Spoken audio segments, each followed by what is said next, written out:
আমার প্রিয় ছাত্রছাত্রীবৃন্দ, নর্থ বেঙ্গল ইউনিভার্সিটির অন্তর্গত বিভিন্ন কলেজে যে সমস্ত ছাত্রছাত্রী সেকেন্ড সেমিস্টারে পড়াশোনা করছো এবং তোমাদের সোশিওলজি মাইনর পেপার রয়েছে, তোমাদের জন্য এই ভিডিওটি অবশ্যই ভিডিওটি শেষ পর্যন্ত দেখবে, কোনো রকম স্কিপ করবে না, তাহলে তোমাদেরই প্রয়োজনীয় ইনফরমেশন তোমরা জানতে পারবে না।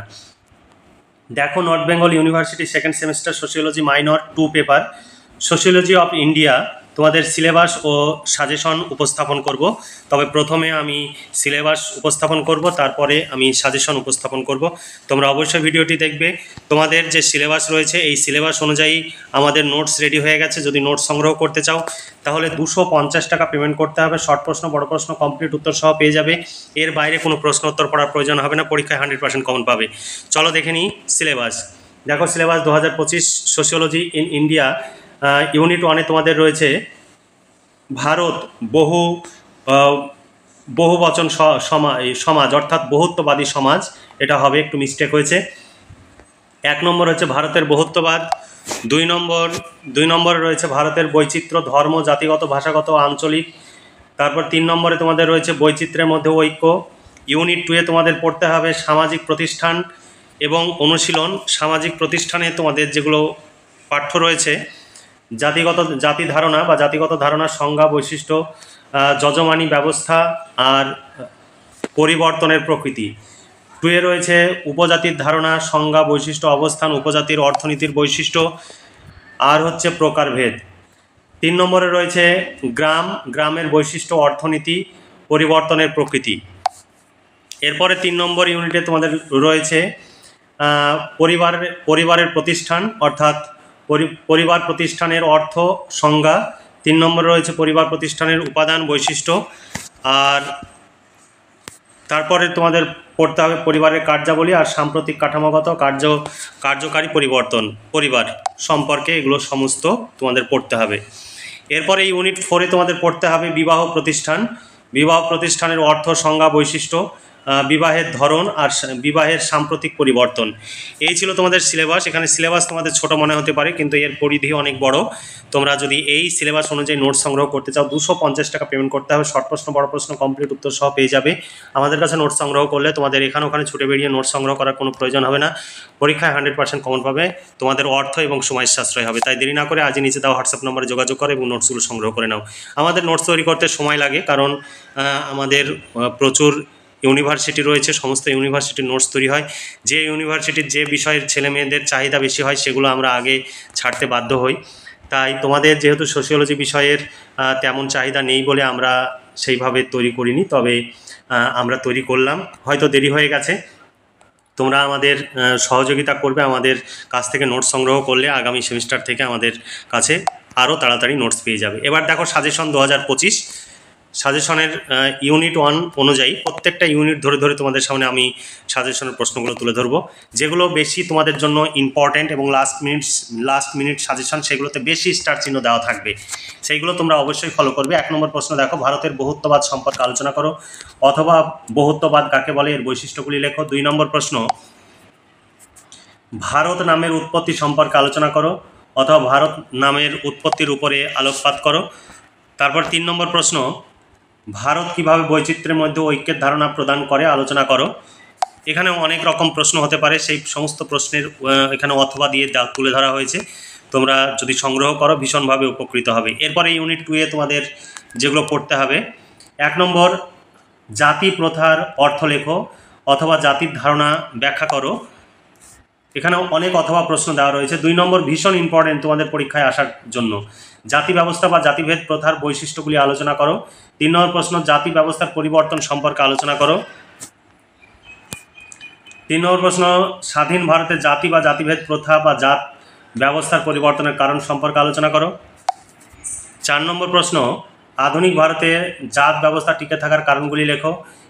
তারপরে 5 নম্বর প্রশ্ন, যজমানী ব্যবস্থা সংজ্ঞা দাও, যজমানী ব্যবস্থার মূল বক্তব্য বা ধারণা সম্পর্কে লেখো। যজমানী ব্যবস্থা থেকে 2 নম্বর প্রশ্ন, যজমানী ব্যবস্থার প্রধান বৈশিষ্ট্যগুলি আলোচনা করো। তারপরে যজমানী ব্যবস্থার ইতিবাচক বা নেতিবাচক দিকগুলি বা অসুবিধাগুলি আলোচনা করো। এই ব্যবস্থা ধ্বংসের বা ভাঙনের কারণ কী ছিল। তারপরে ইউনিট 2-এর 2 নম্বর বিভাগ থেকে তোমাদের প্রশ্ন, উপজাতি থেকে, উপজাতির ধারণা ব্যক্ত করো অথবা উপজাতির অর্থ সংজ্ঞা লেখো। 2 নম্বর প্রশ্ন উপজাতির বৈশিষ্ট্যগুলি লেখো। 3 নম্বর প্রশ্ন উপজাতি ও অর্থনীতির বৈশিষ্ট্যগুলি আলোচনা করো। উপজাতিদের অর্থনৈতিক দুর্গতি বা করুণ অবস্থার কারণগুলি লেখো। 4 নম্বর প্রশ্ন উপজাতির প্রকারভেদ সম্পর্কে আলোচনা করো। তারপরে গ্রাম থেকে তোমাদের প্রশ্ন, গ্রাম কি, গ্রামের বৈশিষ্ট্যগুলি লেখো, অথবা গ্রাম সমাজ কাকে বলে, গ্রাম সমাজের বৈশিষ্ট্যগুলি লেখো। 2 নম্বর প্রশ্ন গ্রামীণ অর্থনীতির সম্পর্কে আলোচনা করো। 3 নম্বর প্রশ্ন গ্রামের পরিবর্তনের প্রকৃতি সম্পর্কে আলোচনা করো। 4 নম্বর প্রশ্ন ইংরেজ আমলে গ্রামীণ অর্থনীতির পরিবর্তনের কারণগুলি লেখো। 5 নম্বর প্রশ্ন ব্রিটিশ আমলে কৃষি বাণিজ্যিকরণের ফলাফল বা প্রভাব সম্পর্কে আলোচনা করো। ইউনিট 3 থেকে তোমাদের প্রশ্ন পরিবারের অর্থ সংজ্ঞা দাও অথবা পরিবারের ধারণা সংক্ষেপে আলোচনা করো। 2 নম্বর প্রশ্ন পরিবারের উপাদানগুলি লেখো। 3 নম্বর প্রশ্ন পরিবারের প্রকারভেদ সম্পর্কে আলোচনা করো। 4 নম্বর প্রশ্ন পরিবারের বৈশিষ্ট্য সমূহ আলোচনা করো। 5 নম্বর প্রশ্ন পরিবারের কার্যাবলী সম্পর্কে আলোচনা করো। 6 নম্বর প্রশ্ন পরিবার ব্যবস্থার কাঠামোগত কার্যগত পরিবর্তনের কারণ সমূহ আলোচনা করো। 7 নম্বর প্রশ্ন পারিবারিক ব্যবস্থার সাম্প্রতিক প্রবণতা সম্পর্কে আলোচনা করো। 8 নম্বর প্রশ্ন যৌথ পরিবারের ধারণাটি সংক্ষেপে আলোচনা করো। 9 নম্বর প্রশ্ন যৌথ পরিবারের প্রধান বৈশিষ্ট্যগুলি লেখো। যৌথ পরিবারের গুণ বা সুবিধা এবং দোষ বা অসুবিধাগুলি লেখো। তারপরে 10 নম্বর প্রশ্ন যৌথ পরিবারের গঠন ও কার্যাবলী সম্পর্কে আলোচনা করো। 11 নম্বর প্রশ্ন একক বা অনুপরিবারের সংজ্ঞা দাও। একক বা অনুপরিবারের বৈশিষ্ট্যগুলি লেখো। এরপরের প্রশ্ন একক বা অনুপরিবার ও যৌথ পরিবারের মধ্যে পার্থক্য লেখো। তারপরে 4 নম্বর ইউনিট এবং শেষ ইউনিট থেকে প্রশ্ন বিবাহের অর্থ সংজ্ঞা লেখো। তারপর 2 নম্বর প্রশ্ন বিবাহের সংজ্ঞা দাও, বিবাহের বৈশিষ্ট্যগুলি আলোচনা করো। 3 নম্বর প্রশ্ন বিবাহের বিভিন্ন ধরন বা প্রকারভেদ সম্পর্কে আলোচনা করো। 4 নম্বর প্রশ্ন একগামিতা বিবাহ বলতে কী বোঝায়, এই ধরনের বিবাহের সুবিধাগুলি লেখো। তারপরে 5 নম্বর প্রশ্ন বহু পতিত্ব বিবাহ বলতে কী বোঝো, এর কারণ ও সুবিধাগুলি লেখো। 6 নম্বর প্রশ্ন বহু পত্নীত্ব বিবাহ সম্পর্কে আলোচনা করো। 7 নম্বর প্রশ্ন গোষ্ঠী বিবাহ কাকে বলে, এই ধরনের বিবাহের ধরন বা প্রকারভেদ সম্পর্কে আলোচনা করো। আর লাস্ট প্রশ্ন 8 নম্বর প্রশ্ন বিবাহের গুরুত্ব সম্পর্কে আলোচনা করো। ভীষণ গুরুত্বপূর্ণ প্রশ্ন। এই ছিল তোমাদের সাজেশনের প্রশ্ন। এই সমস্ত প্রশ্নের উত্তর পেয়ে যাবে। এর সঙ্গে শর্ট প্রশ্ন অর্থাৎ 3, 6 এবং 12 সমস্ত ধরনের প্রশ্ন এবং উত্তর পেয়ে যাবে। 250 টাকা পেমেন্ট করতে হবে। সোশিওলজি মাইনর পেপারে কমপ্লিট নোটস পেয়ে যাবে। এর বাইরে কিচ্ছু পড়ার প্রয়োজন হবে না। পরীক্ষায় 100% কমন পাবে। তাই দেরি না করে আজই নিচে দেওয়া হোয়াটসঅ্যাপ নম্বরে যোগাযোগ করো এবং নোটসগুলো সংগ্রহ করে নিয়ে এখন থেকেই ঘরে বসে পড়াশোনা করে পরীক্ষার প্রস্তুতি নাও। তোমরা ভীষণভাবে উপকৃত হবে। তোমরা যদি সংগ্রহ করতে চাও তবেই নিচে দেওয়া হোয়াটসঅ্যাপ নম্বরে যোগাযোগ করবে, নইলে যোগাযোগ করে বা মেসেজ করে আমাদের সময়ের অপচয় করবে না। আর তোমরা যদি চাও এই প্রশ্নগুলো ফলো করে নিজেরাও নোটস তৈরি করে নিয়ে পড়াশোনা করতে পারো। তবে নোটস সংগ্রহ করবে কি করবে না সেটা তো পুরোপুরি তোমাদের ব্যক্তিগত ব্যাপার। সেই বিষয়ে কখনো আমরা হস্তক্ষেপ করব না বা কখনো আমরা ফোন বা মেসেজ করব না তোমাকে নোটস নেওয়ার জন্য। তোমরা প্রশ্ন উত্তরের ডেমো দেখতে পাচ্ছ আমাদের কাছে, এখানে পুরোটাই কম্পিউটার টাইপ, এখানে হাতের লেখা বা বইয়ের ছবি তোলা, কোনো PDF নয়। তাই তোমরা যদি নোটস সংগ্রহ করতে চাও এখনই নিচে দেওয়া হোয়াটসঅ্যাপ নম্বরে যোগাযোগ করো এবং নোটসগুলো সংগ্রহ করে পড়াশোনা করতে পারো। আর সবসময় আমাদের সহযোগিতা করবে, কারণ আমাদের এই সমস্ত নোটস তৈরি হয় অভিজ্ঞ শিক্ষক মণ্ডলী দ্বারা এবং প্রচুর খরচ এবং পরিশ্রম করে এই নোটসগুলো তৈরি হয়। তাই আমাদের নোটসগুলো তৈরি করতে, পাবলিশ করতে অনেকটা দেরি হয়ে যায়। তবে অবশ্যই তোমরা যদি নোটসগুলো সংগ্রহ করো তোমরা উপকৃত হতে পারবে।